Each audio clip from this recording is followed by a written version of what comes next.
In today's video, I'm going to teach you how to safely and properly close any QuickBooks file.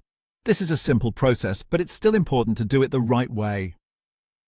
Closing your company file correctly helps prevent mistakes, reduces the chance of data issues, and makes sure you fully exit QuickBooks when you're done working.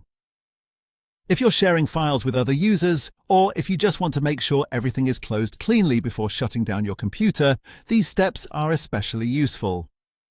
To begin, look to the top left area of the QuickBooks window and click File on the menu bar. This opens the main drop-down menu where you can manage your company file and other program options.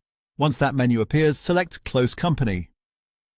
This step closes the currently open QuickBooks company file without immediately shutting down the entire application.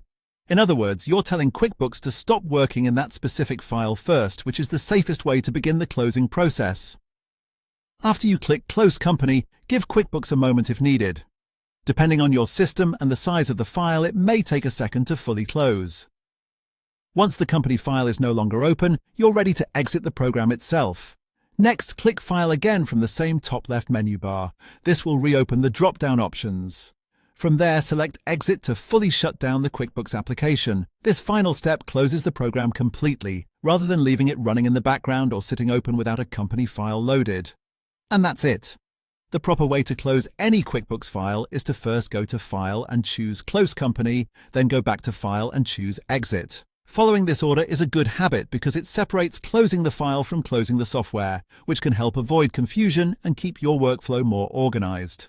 As a quick tip before closing QuickBooks, it's always a good idea to make sure you've finished entering information and that any recent changes have been saved. Even though QuickBooks often handles this smoothly, taking an extra second to confirm everything is complete can help you avoid interruptions the next time you open the file. Thanks for watching, and now you know how to safely and properly close any QuickBooks file.